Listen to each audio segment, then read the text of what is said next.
Hello student, today we are going to discuss about the microbial world. हमारा ये second chapter है जिसको simply या कॉमनली हम लोग बोल सकते हैं माइक्रो ऑर्गेनिज्म। इस चैप्टर में हम लोग बात करेंगे माइक्रो ऑर्गेनिज्म का यानी वैसे ऑर्गेनिज्म के बारे में जो कि हमारे नेकेड आई से दिखाई नहीं देता है। उसको अगर हम देखना चाहें तो सिर्फ और सिर्फ वो माइक्रोस्कोप के थ्रू दिख सकता है। तो उस टाइप के ऑर्गेनिज्म को हम लोग बोलते हैं माइक्रो ऑर्गेनिज्म। अगर देखा है माइक्रोनिज्म की बात करते हैं तो माइक्रोनिज्म लगभग सभी जगह पे प्रेजेंट होता है, ऑलमोस्ट सभी जगह पे, चाहे वो एयर हो, वाटर हो, सॉइल हो या फिर हमारा बॉडी हो या फिर कोई भी दूसरा लिविंग ऑर्गेनिज्म या दूसरा एनिमल या प्लांट वगैरह, उन सब के अंदर भी ये प्रेजेंट होता है। देखा है अगर माइक्रोनिज्म की बात करते तो इसका साइज जो होता है वो काफ़ी ज़्यादा छोटा होता है, यानी बहुत ही स्मॉल साइज में है। तभी तो हमारे बॉडी के अंदर या दूसरे बोल सकते हैं कि लिविंग ऑर्गेनिज्म के अंदर ये प्रेजेंट होता है। इवन कि ये बोल सकते हैं कि हॉट वाटर स्प्रिंग, गर्म पानी में जहाँ पे कि हम लोग सर्वाइव नहीं कर सकते हैं, या फिर बहुत ही ठंडे जगह पे यानी बर्फ़ वगैरह में भी ये सर्वाइव कर सकता है, वहाँ पे भी ये प्रेजेंट हो सकता है। फिर अगर हम बात करते हैं लिविंग ऑर्गेनिज्म का तो उसको हम लोग नेकेड आई से तो नहीं देख सकते हैं, तो उसके लिए हम लोग क्या करते हैं, एक इंस्ट्रूमेंट का यूज करते हैं, उसको हम लोग बोलते हैं माइक्रोस्कोप। तो उसको सिर्फ और सिर्फ हम लोग माइक्रोस्कोप के थ्रू देख सकते हैं। अगर माइक्रोनिज्म को डिफाइन करना है तो क्या बोल सकते हैं, वैसे ऑर्गेनिज्म जिसको कि सिर्फ और सिर्फ हम माइक्रोस्कोप के थ्रू देख सकते हैं, नेकेड आई से नहीं देख सकते, तो उस टाइप के ऑर्गेनिज्म को हम लोग क्या बोलेंगे, माइक्रो ऑर्गेनिज्म। तो इसको डिफाइन करना तो बोलेंगे the living organism which can not be seen through naked eye, which can not be seen through naked eyes but can only be seen through microscope, but can only be seen through microscope are known as micro organisms.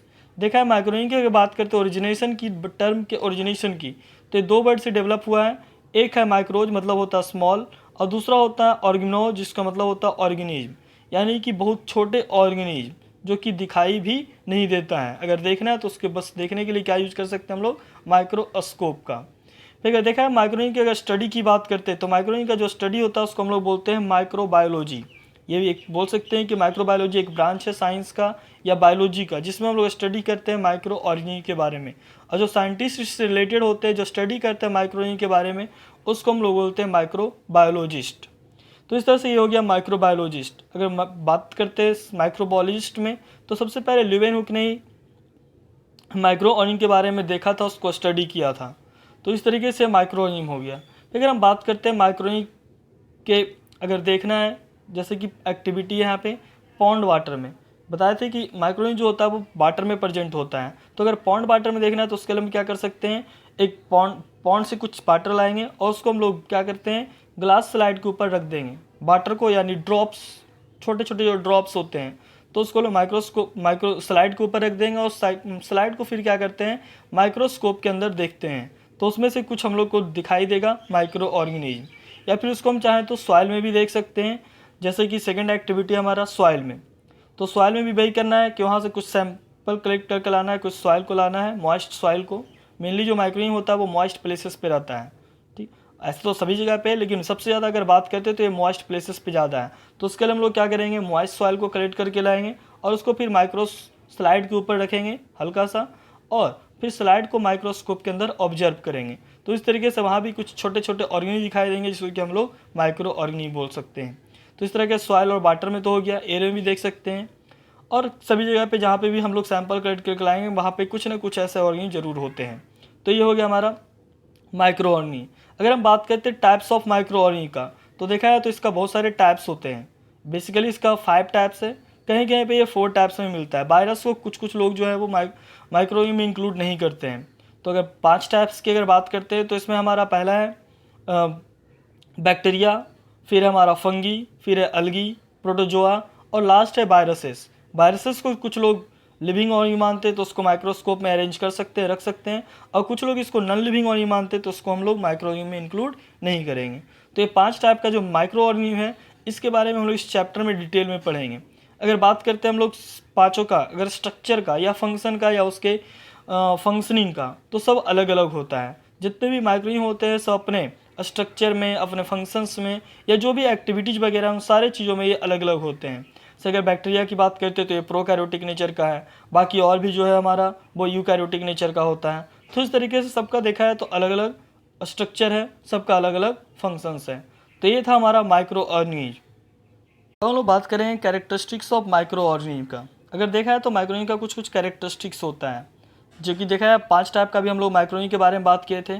तो सबका कुछ कुछ अपना अपना characteristic होता है, लेकिन सबका ओवरऑल देखा है तो कुछ कुछ कॉमन कैरेक्टरिस्टिक्स है, जिसको कि हम लोग अभी देखेंगे।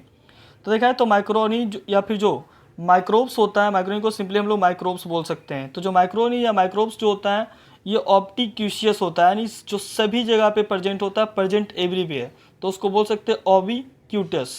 ठीक है, तो हो गया।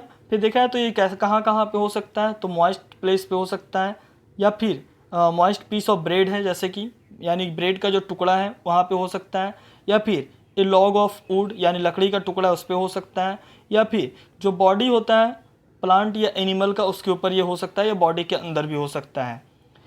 अगर देखा है तो ये बहुत ही हार्श कंडीशन यानी अनफेवरेबल कंडीशन में भी सर्वाइव कर सकता है, जैसे कि आइस कोल्ड या स्ट्रीमिंग हैबिटेट्स।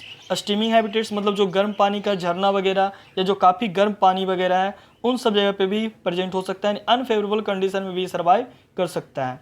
फिर देखा जाए ये अगर बात करते हैं माइक्रोब्स का या माइक्रोनी का, तो जनरली ये सिंगल सेल होता है, यानी ये यूनिसेलुलर होता है, या फिर ये कॉलोनी में हो सकता है, यानी ग्रुप बना करके रह सकता है।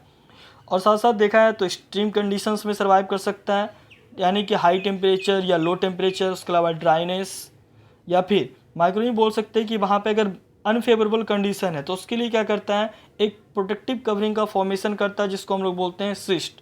जैसे अगर मान लो ठंड का बात है तो हम लोग ठंड में क्या करते हैं, स्वेटर पहनते हैं या फिर चादर ओढ़ते हैं, तो हम अपने ऊपर एक प्रोटेक्टिव कवरिंग बना रहे हैं। तो वैसे ही जो माइक्रोनी होता है ये भी क्या करता है, एक प्रोटेक्टिव कवरिंग का फॉर्मेशन करता है, इसको हम लोग बोलते हैं सिस्ट। ऐसी सिस्ट के अंदर ये रहता है इनएक्टिव होकर के, यानी कि बोल सकते हैं अपने एक्टिविटीज़ को थोड़ा स्लो डाउन कर लेता है।